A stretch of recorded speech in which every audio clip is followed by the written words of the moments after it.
Bonjour, chers téléspectateurs.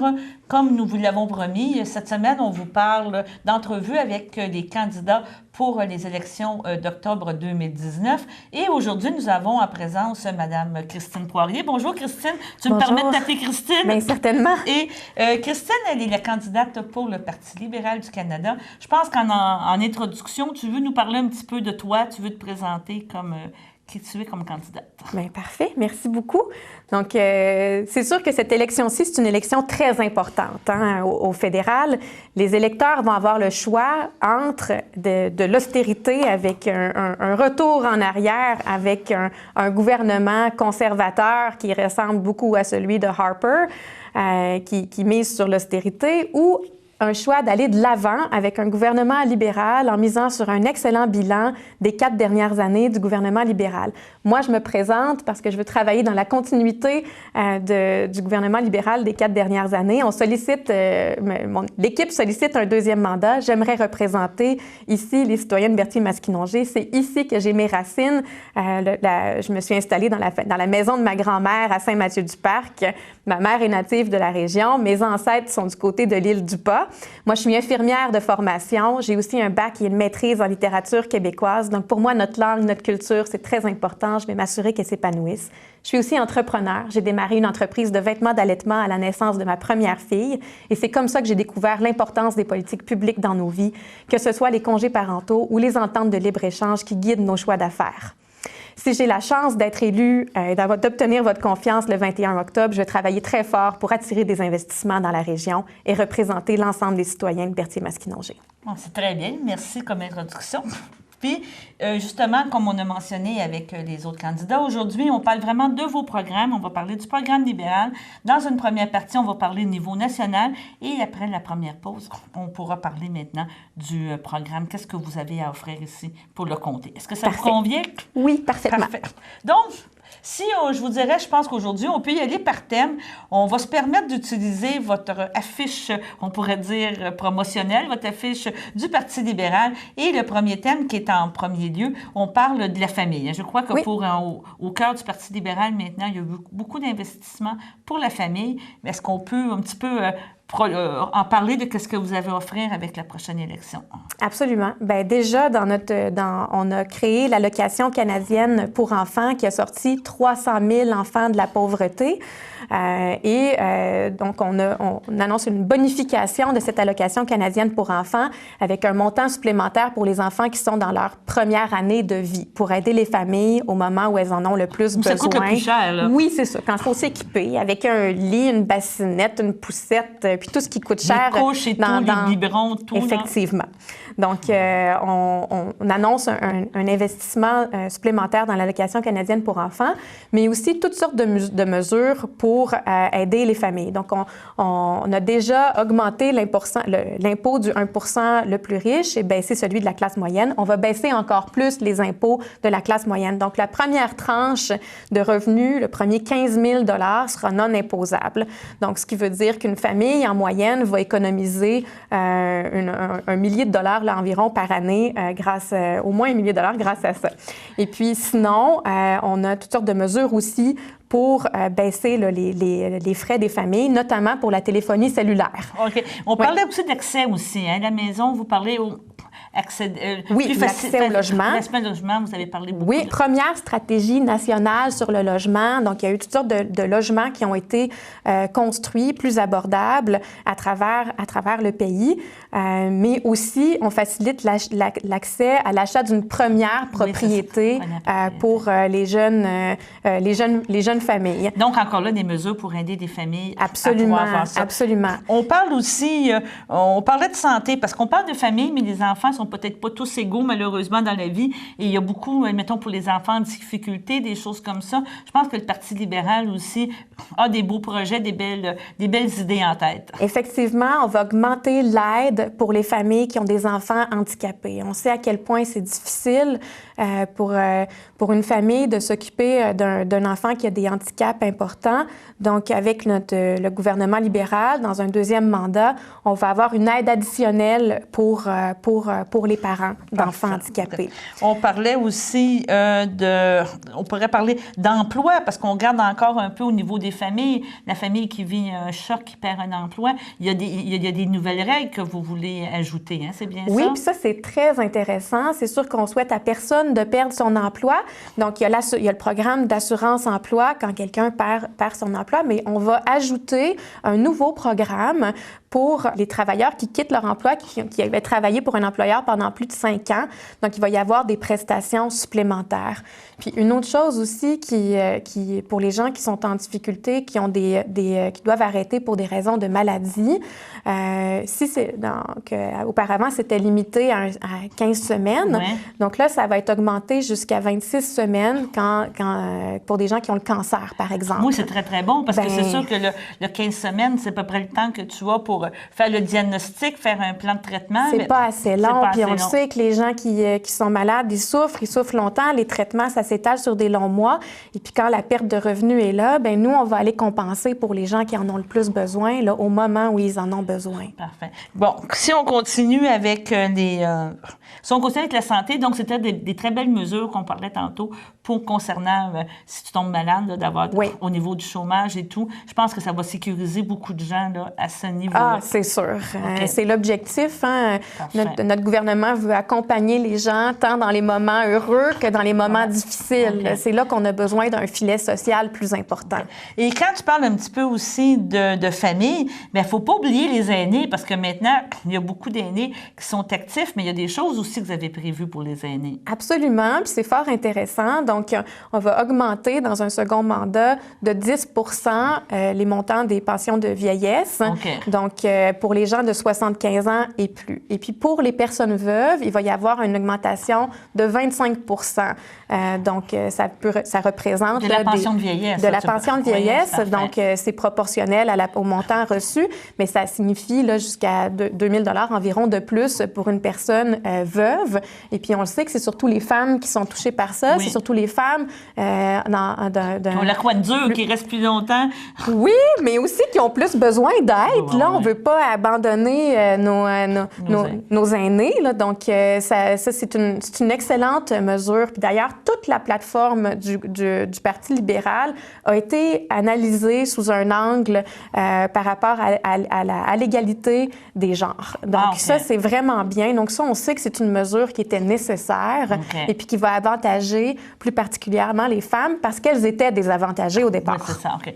Maintenant, si on change, on s'en va à votre deuxième icône, là, qui est votre... On parle d'environnement. Je pense qu'on n'a pas le choix d'en parler. C'est l'enjeu. C'était l'enjeu. Oui. La semaine dernière, il y avait la fameuse marche là, pour les changements climatiques. Et je pense qu'au Parti libéral, vous êtes conscient de ça. Il y a eu beaucoup de travail qui a été fait au niveau de l'environnement. Effectivement, c'est un enjeu extrêmement important. Ça demande d'agir immédiatement. Donc, on a toutes sortes de mesures qui ont été mises en place pour protéger notre environnement. Il faut en faire plus dès maintenant. Donc, parmi les mesures annoncées sur le plan national, il y a celui où on va bannir l'usage les plastiques à usage unique. Oui, on va se faire disputer, là, parce que notre petite bouteille d'eau là, unique, là, on va pouvoir... Oui, c'est ça. J'ai pris ma bouteille d'eau réutilisable tout à l'heure. Oui, c'est ça. Et ça, à ce niveau-là, ça va être vraiment bannir, dire qu'on souhaite que toutes les usines à eau, on pourrait dire, arrêtent de produire ces petits formats-là? Bien, on va travailler en collaboration avec l'industrie, les municipalités, les acteurs locaux. Donc, précisément comment ça va se faire, c'est en train de se déterminer. Parfait. Mais c'est sûr qu'on ne veut pas que nos berges, que nos océans, que nos plages soient couvertes de plastique. Nos sites d'enfouissement, je veux dire, on peut faire gérer sans. Mieux. C'est ça. On peut gérer mieux, fait que c'est important. Et puis ça, on le sait depuis longtemps, mais on le fait pas. Fait que ça demande une réglementation. Donc, il y a un moment où c'est important que le gouvernement agisse.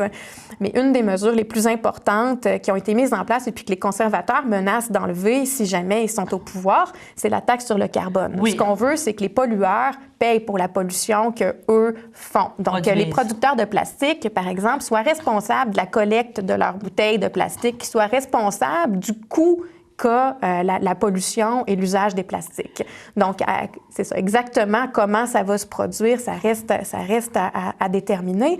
Mais le principe, c'est le pollueur-payeur et non pas le consommateur en bout de ligne et le citoyen qui est pénalisé avec un plastique qui vient polluer notre environnement. Okay. Et sûrement, dans vos politiques environnementales, le fameux crédit à l'achat d'un véhicule, ça va sûrement être maintenu, j'espère, ou ça va être continué à ce niveau-là? Et même des nouveaux crédits pour l'achat de véhicules à zéro émission. On annonce aussi qu'on va installer 5000 bornes de recharge électrique, donc pour les véhicules électriques, principalement le long là, de la route transcanadienne. Donc, c'est important parce que si vous soutenez le véhicule électrique, il faut qu'on soit capable de l'utiliser. C'est sûr qu'en milieu rural, ça va prendre, ça en prend partout. Hein? Les distances sont grandes, donc on reconnaît là, les difficultés à l'utilisation des véhicules électriques selon les milieux. Donc, ça demande un plus grand investissement.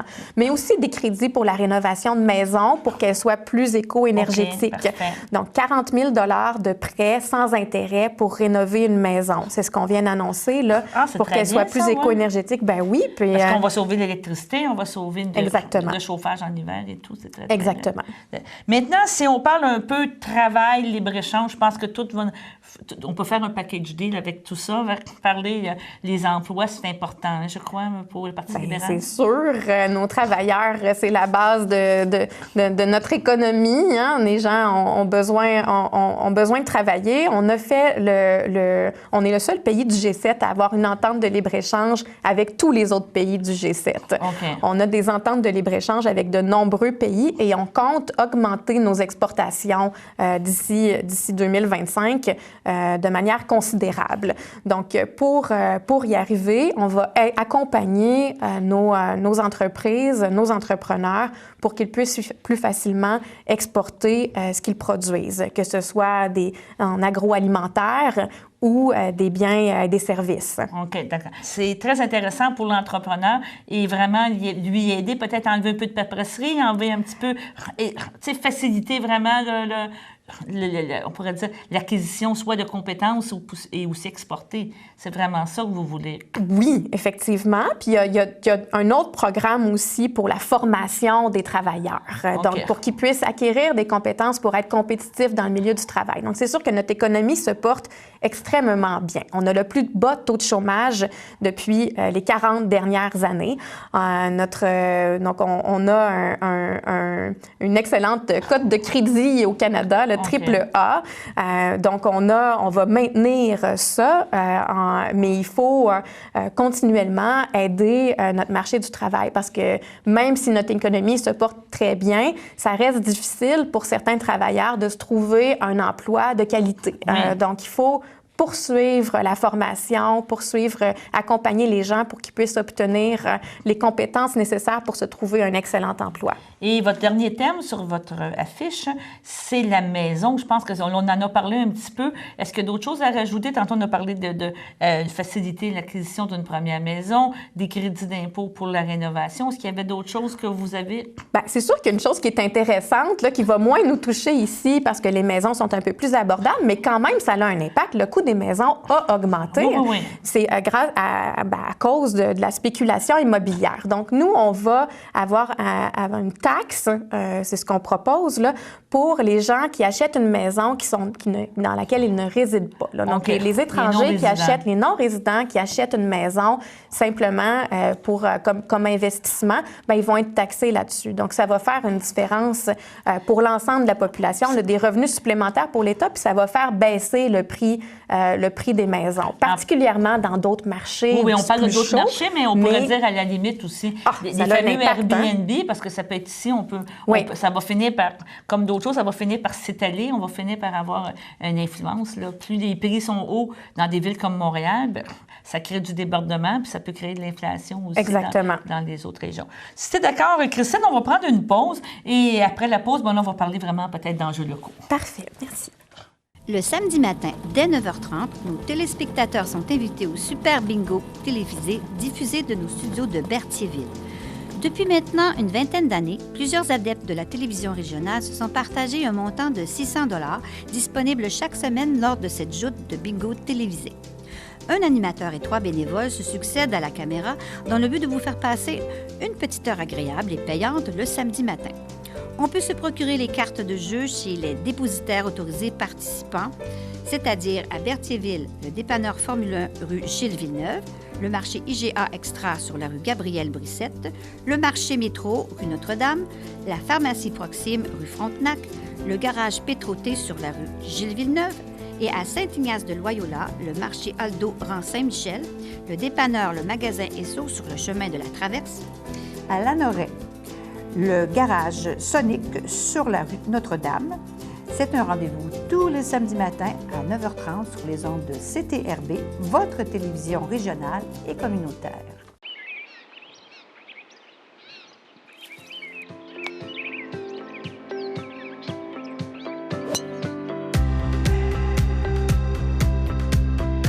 Je m'appelle Marc-Antoine, j'ai une amputation à l'avant-bras gauche. Je fais partie de la petite guerre depuis ma naissance. Quand il est venu au monde, on a vu son handicap, ça a duré une fraction de seconde. Mais l'amour était là en partant. À partir de ce moment-là, on l'a inscrit au programme Les Vainqueurs. On a été pris en main par l'Association des amputés de guerre. C'est comme une grande famille. Bien souvent, au séminaire, ils nous jumellent avec les familles qui ont la même amputation que notre enfant. Ça nous aide à cheminer puis voir qu'il n'y a aucune limite dans la vie. Le séminaire, ça permet d'échanger avec des personnes amputées, d'apprendre qu'il y a des nouvelles prothèses exprès, mettons, pour les sports qu'on veut faire, pour des nouvelles adaptations. J'adore ça. Puis il voit qu'il n'y a pas juste lui, qu'il n'est pas seul. C'est là pour ça, nous rassurer. Il a grandi avec l'association.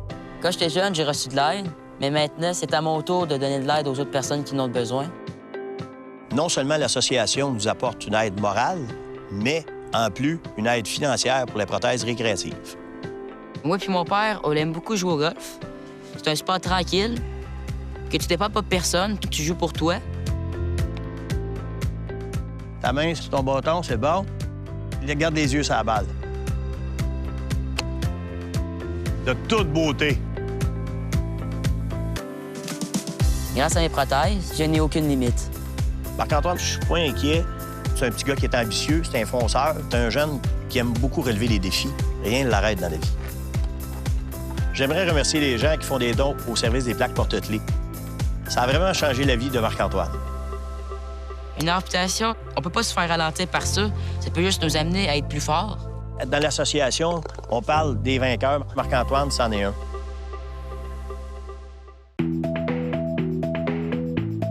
Ici, je travaille en français. On travaille le revers maintenant. Moi, je travaille en français. Au Québec, on travaille en français. Un message d'Impératif français. Nous sommes de retour après la pause avec Mme Christiane Poirier, candidate du Parti libéral là, pour la prochaine élection en octobre. Et Christiane, si tu es d'accord, là, maintenant, on va parler un petit peu plus local. On va un petit peu plus dans notre région et tout ça. Et je pense que, si tu es d'accord avec moi, un des sujets que nos téléspectateurs apprécient beaucoup dans le coin, on a beaucoup d'agriculteurs et je pense que c'est important que le Parti libéral mette leur juste là. Tant au niveau de la gestion de l'offre, des compensations, suite au libre-échange. On a beaucoup de débats dans le coin ici. Est-ce que tu peux nous reparler un petit peu de ce que le Parti libéral là, s'engage à faire ou confirme qu'est-ce qu'il a fait? Ah, mais certainement. Les temps sont particulièrement difficiles pour nos agriculteurs, donc c'est important de les accompagner là-dedans et puis de les soutenir. Donc, avec les nouveaux accords de libre-échange qui ont été signés en particulier, sont fort importants pour créer de bons emplois pour la classe moyenne à travers le pays, mais ça a été un coup dur pour plusieurs de nos agriculteurs. Donc, on a annoncé et effectué un versement à la Commission canadienne du lait pour les producteurs de lait. Donc, la Commission canadienne du lait a reçu de l'argent qu'il est en train de distribuer aux producteurs. Donc, c'est 1,15 milliard de dollars de compensation. Et ça, c'est seulement pour la signature de un des accords de libre-échange, celui avec l'Union européenne. Donc, l'ALENA, c'est pas réglé, là. Non, c'est ça. Tant c'est pas ratifié. Tant que c'est pas ratifié. Mais vous pouvez confirmer qu'il va y avoir aussi... Je confirme. Qu'il va y avoir des compensations pour cette gestion de l'offre. Absolument. Aussi. Donc, là, présentement, c'est que les producteurs laitiers qui ont reçu la compensation, sur le terrain, c'est un peu au goutte à goutte parce que c'est la Commission canadienne du lait qui verse l'argent, mais c'est aussi pour les transformateurs là, qu'on va arriver à une entente équitable pour tous. Donc, pour les producteurs laitiers, c'est en fonction du nombre de vaches. Donc, par exemple, un producteur laitier qui avait à la fin du mois d'août 80 vaches va recevoir 28 000 $ pour la première année seulement de compensation. Donc, c'est équitable comme ça, que ce soit un petit producteur ou un grand producteur, hein, parce qu'on a une industrie avec des gros joueurs et des petits joueurs. Oui, c'est variable. Oui, c'est ça. C'est ça. Mais oui, le Parti libéral du Canada a créé la gestion de l'offre, va la maintenir, et évidemment que l'accompagnement de nos agriculteurs, de nos transformateurs, fait partie là, de mes priorités. Parfait. Et au niveau local aussi, puis on entend beaucoup parler le transfert d'entreprise. Je pense que le Parti libéral s'est engagé dans cette voie-là de soutenir l'agriculteur parce que, encore là, c'est un grand défi, je pense, pour les agriculteurs. Absolument. Puis je l'ai entendu à plusieurs reprises aussi de la part d'agriculteurs qui trouvaient injuste, qui ne pouvaient pas transférer leur entreprise à un membre de leur famille sans pénalité. Sans pénalité. Donc, on va modifier les règles pour que le transfert d'entreprise familiale puisse se faire de manière sans pénalité financière. Okay. Donc, ça, c'est très important. Là, ça s'en vient. Puis aussi, du côté de l'agriculture, une chose importante, c'est qu'on va... Rebaptiser, c'est ça que tu veux nous parler?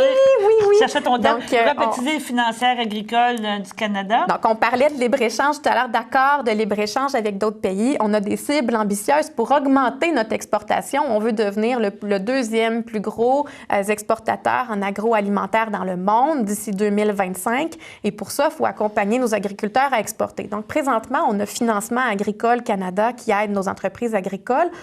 Pour que la mission soit plus large de l'organisme, ça va être rebaptisé Développement agricole et alimentaire Canada. Okay. Donc, on va investir des sommes additionnelles de 5 milliards de dollars qui vont s'ajouter aux milliards de dollars qui étaient déjà là avec Financement agricole Canada pour aider nos entreprises à exporter. Et puis, localement, bien, moi, je serai l'allié de nos agriculteurs et de nos producteurs agroalimentaires pour les aider à exporter et à développer de nouveaux marchés, pour naviguer dans toutes ces règles, dans les accords. On prend juste un exemple avec Fromagerie Féodale à Sainte-Élisabeth, qui exporte déjà beaucoup, mais ça va quand même plus l'aider encore à ce niveau-là. Effectivement. Un autre point ici qu'on a besoin dans la région, et je pense que tout le monde va être d'accord, c'est la fameuse Internet haute vitesse. Tantôt, tu parlais un petit peu rapidement des coûts de cellulaire, mais ici, au niveau local, on vit vraiment une grosse problématique avec l'Internet haute vitesse. Absolument. C'est effectivement un gros problème. Là, on a besoin de l'Internet pour fonctionner aujourd'hui. On en a besoin pour être compétitif en affaires. On en a besoin pour communiquer avec nos proches. C'est essentiel et notre gouvernement le reconnaît. Donc, dans notre plateforme, on l'avait déjà annoncé, mais là, on réaffirme que d'ici 2030, c'est l'ensemble des foyers à travers le pays qui vont être connectés. Donc, nous, on va soutenir ça localement, là, donc notamment pour qu'il y ait Internet dans la MRC d'Autrey partout, puis aussi dans la MRC de Masquinongé pour que les projets soient complétés. Ça soit vraiment... nos tours de lac, nos fondrans, là, que tout le monde ait l'Internet à la maison. Puis je vais faire le lien un petit peu. Internet, le tourisme aussi est important parce que quand je pense que c'est on a une belle région aussi qui est une vocation touristique qui est importante dans le concept. Absolument, particulièrement du côté nord là, de la circonscription où on a des pourvoiries qui attirent du tourisme international. On a ce qui est assez incroyable là, et fantastique. Ça mérite d'être valorisé, absolument. Et on a annoncé pour notre plateforme qu'on va investir dans les infrastructures pour le tourisme. Donc, pour toutes les communautés qui vivent du tourisme. Donc, ça va se traduire en investissement aussi pour nos communautés ici. C'est très, très bien. Et si tu es d'accord, un dernier point qu'on va parler au niveau local, c'est l'environnement, protection des berges, inondation. Je pense que c'est un gros enjeu ici dans le comté. on fait face à une nouvelle réalité climatique. Hein? Je pense qu'il n'y a personne qui peut l'ignorer. Dans les 6 dernières années, on a eu plus de catastrophes naturelles, que ce soit des incendies ou des inondations, qu'il y en avait eu dans les 40 dernières années. Oui. Donc, c'est quand même très intense. Et puis, on prend ça très au sérieux, ces changements climatiques-là qui entraînent ici des inondations, qui causent des maux de tête. Oui, et puis c'est des maux de tête pour les gens parce que là, c'est des maisons qui se font inonder, mais c'est aussi des champs qui se font inonder, c'est des cultures qu'on perd, c'est du temps de travail qu'on perd à s'occuper de la maison, à s'occuper des cultures perdues.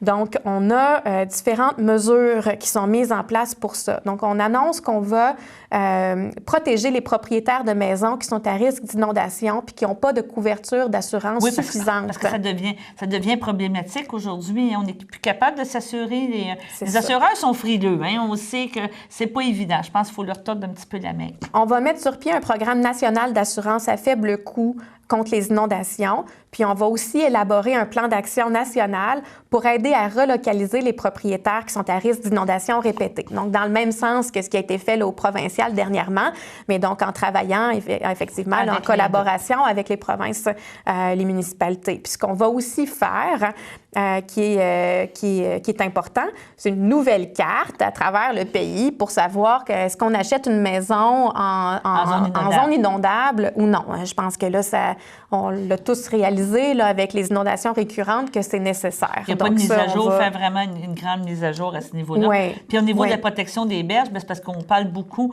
de la vitesse des bateaux, on parle beaucoup du fleuve aussi. Quand nos fameux bateaux qui sont des cargaisons, là, les porte-containers, je pense que dans le coin aussi, il faut faire attention avec ça parce qu'on a quand même une belle région. Je pense que le Parti libéral est conscient de tout ça. Absolument. Puis on va travailler là, en collaboration, notamment pour diminuer la pollution là, des transporteurs là, sur le fleuve là, pour que les bateaux soient de moins en moins polluants, de moins en moins bruyants. Donc, et puis pour protéger là, notre qualité de vie, pour s'assurer que nos enfants puissent bénéficier d'un environnement fantastique, là, hein, de notre belle région, qu'elle soit dans un meilleur état. Oui. Parfait. Donc, on va faire une dernière pause, puis je pense qu'on va pouvoir finaliser avec le plan de la programmation du Parti libéral. Merci.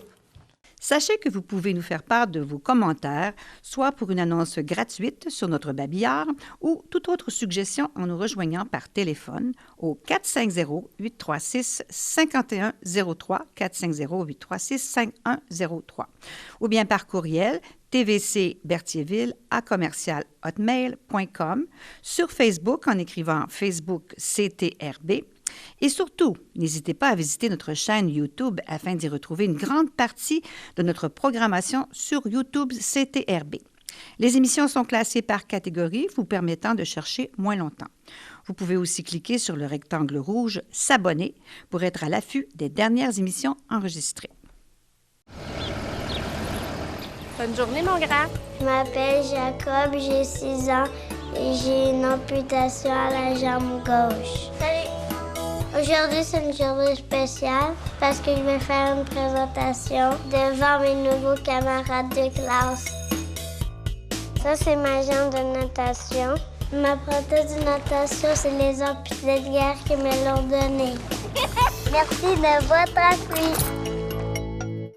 Bon, merci beaucoup, Christine, pour ta présence ici à notre émission. Je pense qu'en terminant, tu veux inviter les gens à aller visiter la plateforme du Parti libéral. Bien oui, merci, parce qu'il y a effectivement beaucoup plus que ce que j'ai dit dans les dernières minutes.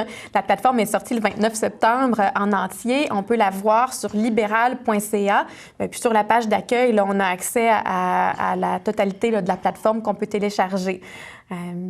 Ça va être très intéressant. On va pouvoir confirmer ou aller vérifier. Et dans les prochains jours, bien, tu participes à des débats. Tu es encore sur le terrain là, jusqu'au 21. Beaucoup de travail. Absolument. Donc, on continue.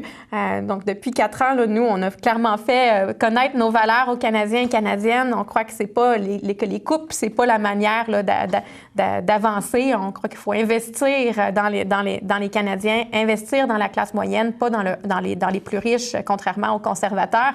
Donc, j'espère très fort, obtenir votre confiance le 21 octobre pour Parfait. pouvoir poursuivre ce travail-là. Bon, ben je te remercie beaucoup, Christine. Merci Bonne chance, puis énormément. on vous suit encore pour les prochaines semaines. Merci.